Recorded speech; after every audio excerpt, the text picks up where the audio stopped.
नमस्कार, मैं हूं आपके साथ Misha Bajwa Chaudhary. Chief of defence staff general Bipin Rawat शौर्य का वो नाम है जो दुनिया को अलविदा कहकर दूर गगन का सितारा बन गया। हिंदुस्तान में बिपिन रावत शौर्य का वो नाम है जिसने दुश्मनों को घुटने टेकने पर मजबूर कर दिया। बिपिन रावत ने जम्मू कश्मीर से लेकर नॉर्थ ईस्ट तक सरहद पर डटकर देश की सेवा की। यही वजह है कि उन्हें सैन्य मामलों में महारत हासिल थी।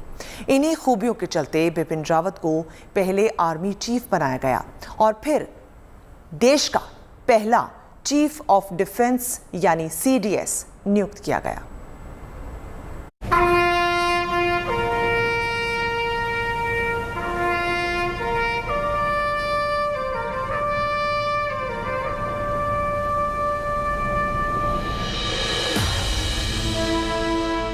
था रक्षा गौरव जिनके भार,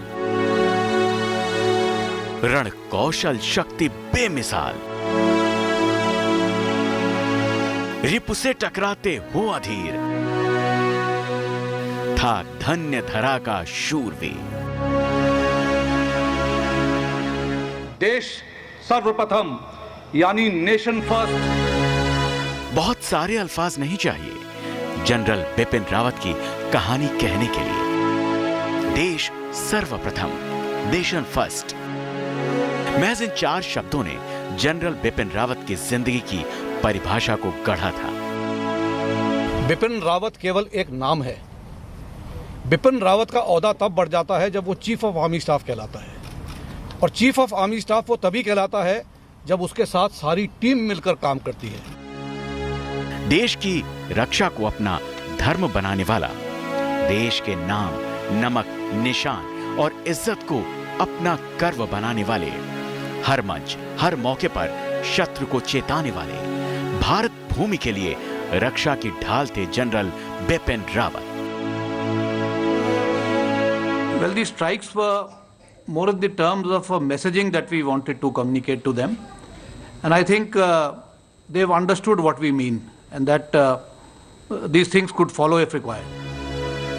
लेकिन क्या करें, भाग्य की विडंबना है। कुछ हेलीकॉप्टर मंजिल के लिए उड़ान तो भरते हैं, लेकिन उस अधूरी उड़ान की इबारत लिखते समय नियति ये भूल जाती है कि इस एक अधूरे सफर के साथ एक पूरे देश की उम्मीदों और हौसलों की उड़ान भी अधूरी रह जाएगी। देखिए, सोच तो बहुत बड़ी होती है, तो जरूर ऐसे काम होते हैं जो अधूरे रह जाते हैं, लेकिन अधूरे काम ऐसा होता है कि उसके बारे में कुछ शुरुआत कर दी जाती है।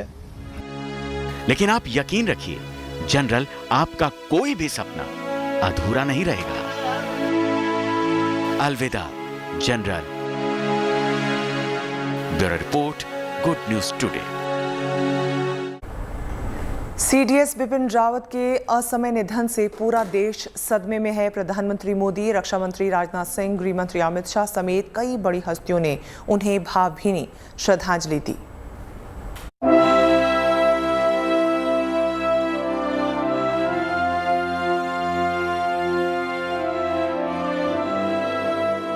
CDS बिपिन रावत का कद इतना ऊंचा था और उनकी लोकप्रियता इतनी ज्यादा थी कि उनकी अपूर्णीय क्षति को कभी पूरा नहीं किया जा सकेगा। प्रधानमंत्री मोदी सहित तमाम बड़े नेताओं ने उन्हें अपनी भावभीनी श्रद्धांजलि दी। प्रधानमंत्री मोदी ने ट्वीट करके लिखा, जनरल बिपिन रावत एक अद्भुत सैनिक थे, एक सच्चे देशभक्त थे। उन्होंने हमारे सशस्त्र बलों और सुरक्षा तंत्र के आधुनिकीकरण में बहुत योगदान दिया। सामरिक मामलों पर उनकी नजर और नजरिया असाधारण थे। उनके निधन से मुझे गहरा दुख पहुंचा है। शांति। रक्षा मंत्री राजनाथ सिंह ने भी श्रद्धांजलि देते हुए कहा, बहुत दुखद, आज तमिलनाडु में हेलीकॉप्टर हादसे में chief defence staff general Bipin Rawat, उनकी पत्नी और सेना के 11 अन्य जवानों की मौत हो गई। उनका असमय निधन हमारे देश और सेना के लिए अपूर्णीय क्षति है। गृह मंत्री अमित शाह ने दुख व्यक्त किया। यह हमारे देश के लिए बहुत दुखद दिन है। हमने एक दुखद हादसे में अपने CDS जनरल बिपिन रावत को खो दिया। वो बहुत बहादुर सिपाही थे जिन्होंने मातृभूमि की सेवा अत्यंत भक्ति भाव से की। उनके अतुलनीय योगदान को शब्दों में नहीं बयां किया जा सकता। मुझे बहुत दुख है। भारतीय वायुसेना ने भी श्रद्धांजलि देते हुए लिखा, बहुत दुख के साथ इस बात की पुष्टि हो गई है कि जनरल बिपिन रावत, मधुलिका रावत और अन्य 11 लोगों की हादसे में मौत हो गई। कांग्रेस के पूर्व अध्यक्ष राहुल गांधी ने भी उन्हें श्रद्धांजलि दी। मेरी संवेदना बिपिन रावत और उनकी पत्नी और परिवार के साथ है। ये अभूतपूर्व त्रासदी है। हादसे में जान गंवाने वाले अन्य लोगों के लिए भी संवेदना। इस शोक की घड़ी में भारत एक साथ है। बीजेपी के राष्ट्रीय अध्यक्ष जेपी नड्डा ने देश के लिए इसे बहुत बड़ी क्षति बताया। तमिलनाडु में एक बेहद दुर्भाग्यपूर्ण हेलीकॉप्टर दुर्घटना में सीडीएस जनरल बिपिन रावत, उनकी पत्नी और 11 सशस्त्र बलों के जवानों के आकस्मिक निधन से गहरा दुख है। देश के लिए बड़ी क्षति। मैं जनरल बिपिन रावत को उनकी बेमिसाल सेवा के लिए सलाम करता हूं। मेरी संवेदना बहादुर परिवार के साथ है। यूपी के मुख्यमंत्री योगी आदित्यनाथ ने शांति की कामना की। तमिलनाडु के कन्नूर में दुर्भाग्यपूर्ण हादसे में सीडीएस जनरल बिपिन रावत जी की और उनकी धर्मपत्नी का निधन अत्यंत दुखद। एक उत्कृष्ट सैन्य अधिकारी के रूप में श्री रावत सदैव याद किए जाएंगे। उनका असामयिक निधन राष्ट्र की अपूर्णीय क्षति है। प्रभु श्री राम से प्रार्थना है कि दिवंगत आत्माओं को अपने परम धाम में स्थान दे और शोकाकुल परिजनों को दुख सहने की शक्ति दे। और दिल्ली के मुख्यमंत्री अरविंद केजरीवाल ने शोक प्रकट किया। बहुत दुखद। भगवान उनकी आत्मा को शांति दे। सीडीएस बिपिन रावत की युद्ध कला कमाल की थी। उनकी सैन्य कुशलता का लोहा पूरी दुनिया मानती थी। बिपिन रावत के रचे चक्रव्यूह में दुश्मन अगर एक बार आ गया तो उसका पार पाना मुश्किल हो जाता था। जनरल बिपिन रावत की वर्किंग स्टाइल भी सेना के और ऑफिसर से एकदम अलग थी। साल 2016 में सैन्य अध्यक्ष बनने के बाद से लेकर सीडीएस के सफर तक जनरल रावत को सेना में हुए कई अहम बदलाव के लिए जाना जाता है।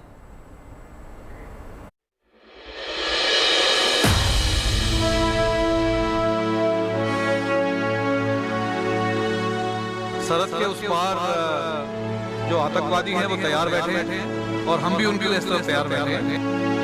हमारी जो सेना है हम अमन और शांति, लेकिन अमन और शांति का मकसद ये नहीं है कि हम कमजोर हो। हम हर तरफ से काबिल हैं, ताकतवर हैं। सीडीएस बिपिन रावत की युद्ध क्षमता, सैन्य कुशलता और रणनीति का लोहा पूरी दुनिया ने माना। सेना में 4 दशक का लंबा अनुभव,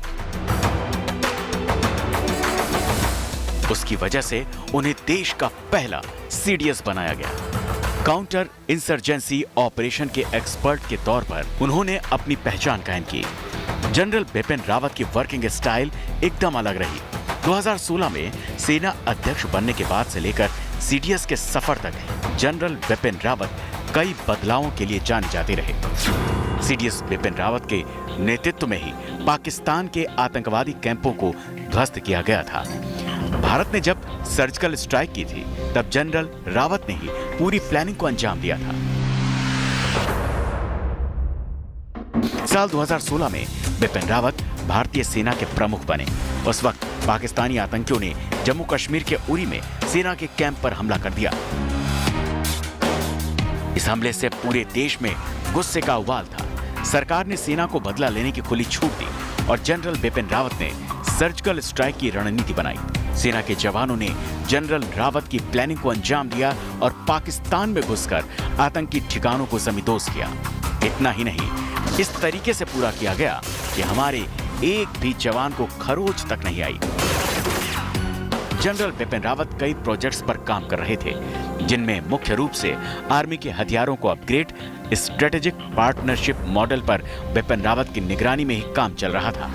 इस मॉडल के तहत सरकार ने प्राइवेट कंपनियों को विदेशी हथियार निर्माताओं के साथ मिलकर फाइटर जेट्स, हेलीकॉप्टर, सबमरीन और टैंकों को साझा तौर पर बनाने की अनुमति दी थी।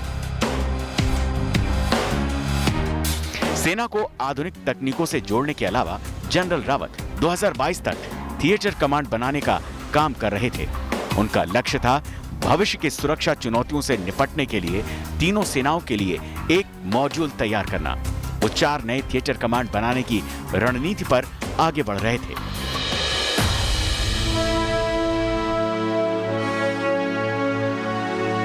जनरल रावत ये बखूबी जानते थे कि बदलते वक्त के साथ युद्ध की नीतियों में सेना के जवानों का एडवांस श्रेणी के हथियारों से लेकर उन तमाम खूबियों से लैस करने के लिए वो तेजी से आगे बढ़ रहे थे।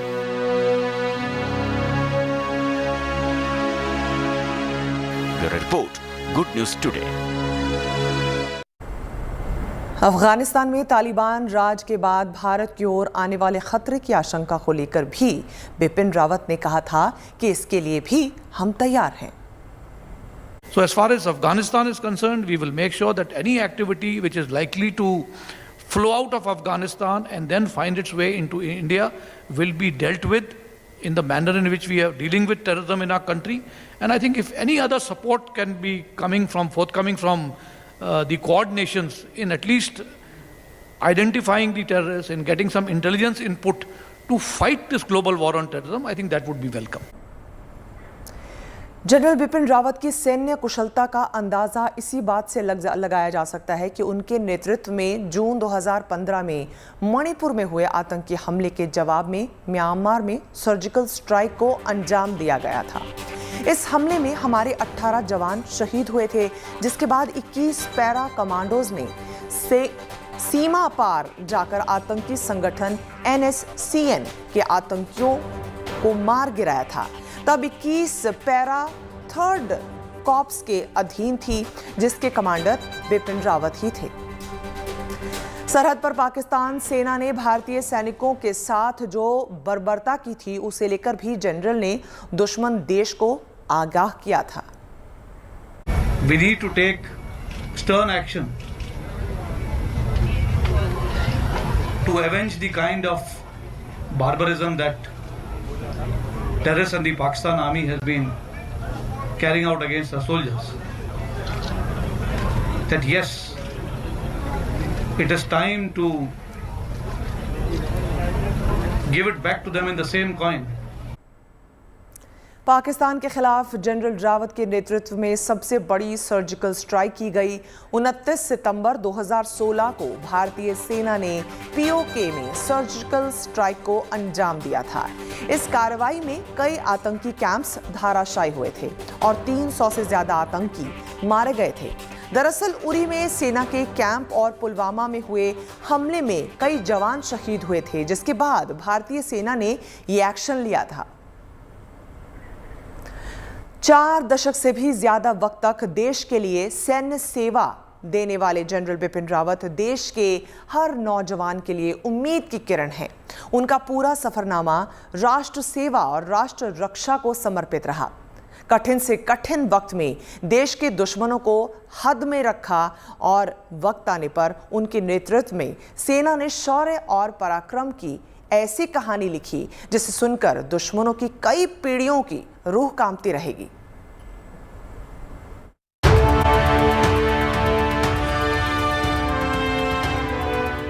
सच्चा हिंदुस्तानी, गौरवशाली सैनिक, 43 साल से ज्यादा का सेना का सफर, जितने फिट उतने ही टफ। देश के पहले chief of defence staff Bipin Rawat. कहते हैं जंग में सबसे बेहतर सेनापति वही होता है जो दुश्मन की ताकत ही नहीं बल्कि दुश्मन की सोच और उसकी मानसिकता को पढ़ने की काबिलियत रखे। भारतीय सेना में इस काबिलियत के सबसे माहिर सैनिक chief of defence staff Bipin Rawat ही माने जाते रहे हैं।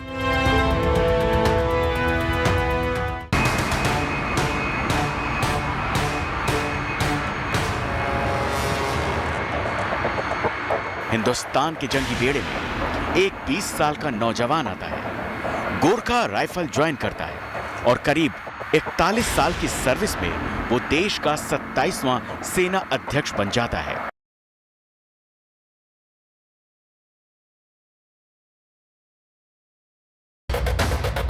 देश में बिपिन रावत बनना इतना आसान नहीं होता।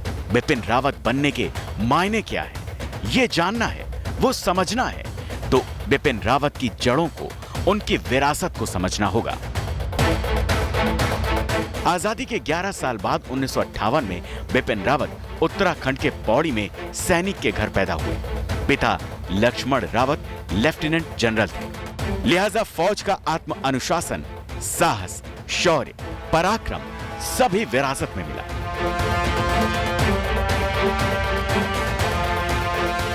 बचपन फौजियों के बीच बीता, लेकिन शुरुआती शिक्षा कैम्ब्रियन हाई स्कूल देहरादून में हुई और आगे की पढ़ाई के लिए बिपिन रावत एडवर्ड स्कूल शिमला आ गए। बचपन में शौक फुटबॉल का था, लेकिन दिल में जज्बा देश की सेवा का।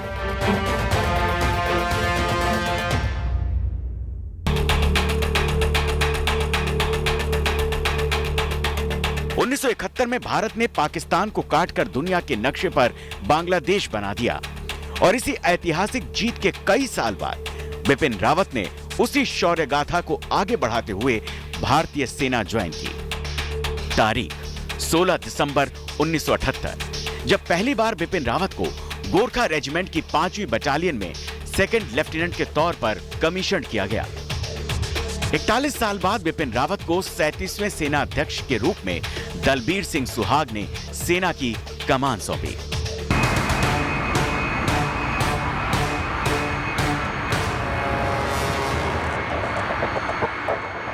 दो साल बाद ही 2019 में बिपिन रावत को चीफ ऑफ डिफेंस स्टाफ बनाया गया। देश की सीमा कोई भी हो, बिपिन रावत ने हर सीमा पर दुश्मन को मटियामेट किया।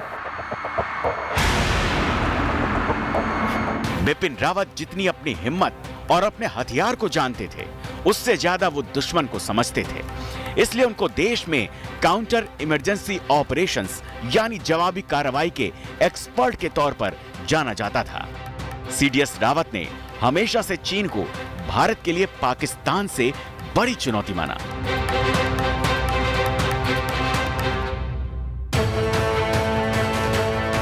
जनरल रावत ने 1999 में पाकिस्तान के साथ हुए करगिल युद्ध में हिस्सेदारी की, तो 2015 में म्यांमार में हुई सर्जिकल स्ट्राइक भी जनरल बिपिन रावत की अगुवाई में की गई। 2016 में आतंकियों के खिलाफ सीमा पार कर सर्जिकल स्ट्राइक कर पाकिस्तान को करारा सबक भी बिपिन रावत ने ही सिखाया और अपने शहीद भाइयों का बदला लिया। बिपिन रावत ने कई देशों में अंतर्राष्ट्रीय स्तर पर अपनी सेवाएं दी, जिसके लिए उनको कई विशेष सम्मान से नवाजा गया। अपने इसी दायित्व में बिपिन रावत ने करीब 7,000 लोगों की जान बचाई। नेपाल, कजाकिस्तान, कांगो में उन्होंने ऑपरेशन संचालित किए। 43 साल के अपने करियर में बिपिन रावत को करीब 18 पदकों से सम्मानित किया गया, जिसमें परम विशिष्ट सेवा मेडल, उत्तम युद्ध सेवा मेडल, हाई एल्टीट्यूड सेवा मेडल, विदेश सेवा मेडल और संयुक्त राष्ट्र द्वारा दिया गया मानुस्को पदक प्रमुख है।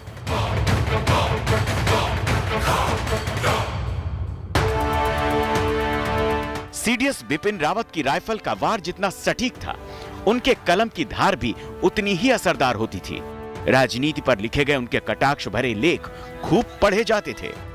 बिपिन रावत ने हमेशा इस मोटो पर जोर दिया कि पद कोई भी हो, उसे सही तरीके से निभाने के लिए टीम वर्क हमेशा जरूरी होता है। यानी रावत एकता की शक्ति में विश्वास करते थे, जो न केवल इस देश की बल्कि मानव सभ्यता की नींव का पत्थर है। बिपिन रावत के अदम्य साहस, शौर्य, पराक्रम, निर्णय लेने की सटीकता के साथ साथ देश के लिए उनके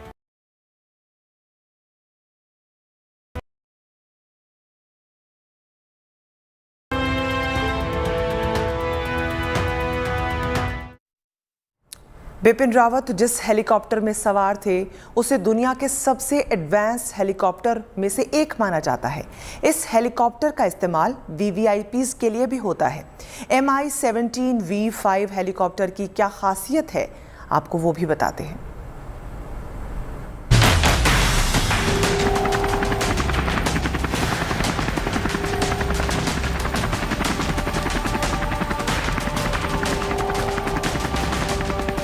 के सबसे एडवांस हेलीकॉप्टर में से एक MI-17, जिसका इस्तेमाल देश के VVIP करते हैं। प्रधानमंत्री मोदी से लेकर रक्षा मंत्री और गृह मंत्री जिसमें उड़ान भरते हैं। MI-17 हेलीकॉप्टर की खासियत यह है कि वो खराब मौसम में आसानी से उड़ सकता है और पहाड़ी इलाकों में उसका सीना चीरते हुए बेफिक्र दम भरता है। लेकिन सवाल है कि फिर उस MI-17 हेलीकॉप्टर में ऐसा क्या हो गया जिससे वो क्रैश हो गया। ये वो हेलीकॉप्टर है जिसमें दुनिया की सबसे ताकतवर आर्मी के CDS बिपिन रावत और उनकी पत्नी सवार थे। उनके साथ बहादुर जवान भी थे।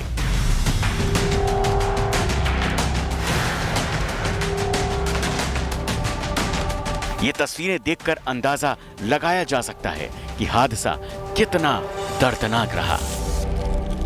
हादसे में हेलीकॉप्टर के परखच्चे उड़ गए, आसपास के पेड़ टूटकर जमीन पर गिर पड़े। MI-17 V5 रूस का एक ट्विन इंजन मल्टीपर्पज हेलीकॉप्टर है, जिसकी गिनती दुनिया के सबसे एडवांस ट्रांसपोर्ट हेलीकॉप्टर्स में होती है। मिलिट्री के लिए 3 क्रू मेंबर्स के साथ 36 सैनिकों को ये ले जा सकता है। ये 36,000 किलो तक का भार उठा सकता है। लेकिन VVIP के लिए तैयार किए गए विशेष हेलीकॉप्टर में अधिकतम 20 लोग ही सवार हो सकते हैं। MI-17 V5 हेलीकॉप्टर को विशेष रूप से ज्यादा ऊंचाई पर गर्म मौसम, पहाड़ी इलाकों की स्थिति में बेहतर तरीके से ऑपरेट करने के लिए डिजाइन किया गया है। यही वजह है कि इसे सेना हथियारों के ट्रांसपोर्ट, फायर सपोर्ट, रक्षक दल की गश्ती और सर्च एंड रेस्क्यू मिशन में इस्तेमाल करती है। दुनिया के करीब 60 देश 12,000 से ज्यादा MI-17 हेलीकॉप्टर इस्तेमाल करते हैं, क्योंकि इसकी खूबियां इसे बहुत ही ताकतवर और भरोसेमंद बनाती है। MI-17 8 मीटर प्रति सेकंड की रफ्तार से ऊंचाई पर उड़ान भरता है। हेलीकॉप्टर की अधिकतम रफ्तार और क्रूज की गति 250 किलोमीटर प्रति घंटा और 225 किलोमीटर प्रति घंटा है। हेलीकॉप्टर की रेंज 465 किलोमीटर है और सर्विस सीलिंग 6000 मीटर की है। यह हेलीकॉप्टर्स ऐसी तकनीक से लैस हैं जिससे रात में भी आसानी से कार्रवाई की जा सकती है। हेलीकॉप्टर कई तरह के हथियारों से भी लैस है। MI-17 हेलीकॉप्टर न सिर्फ सुरक्षित है, बल्कि जंग के मैदान में दुश्मनों के छक्के छुड़ाने में भी माहिर माना जाता है। 1999 में करगिल के दौरान भारतीय सेना ने इसका इस्तेमाल टाइगर हिल्स पर तोलोलिंग की ऊंची चोटियों पर कब्जे के लिए किया था। वक्त बदला, MI एडवांस होने के साथ साथ हथियारों से भी लैस होने लगा। इसके अपग्रेड वर्जन MI-17 V5 का इस्तेमाल आज हिंदुस्तान कर रहा है। 2008 में हुए मुंबई आतंकी हमले के दौरान NSG कमांडो इसी हेलीकॉप्टर से कोलाबा में आतंकियों का मुकाबला करने उतरे थे। कहा तो यह भी जाता है कि साल 2016 में पाकिस्तानी लॉन्च पैड को तबाह करने के लिए की गई सर्जिकल स्ट्राइक में इसी हेलीकॉप्टर का इस्तेमाल किया गया था। बता दें, MI-17 पहाड़ी इलाकों में सबसे कारगर हेलीकॉप्टर है। कन्नूर और आसपास का इलाका भी पहाड़ी और जंगलों से घिरा हुआ है। यही वजह थी कि बिपिन रावत जिस MI-17 पर सवार होकर जा रहे थे वो क्रैश हो गया। Bureau report, good news today.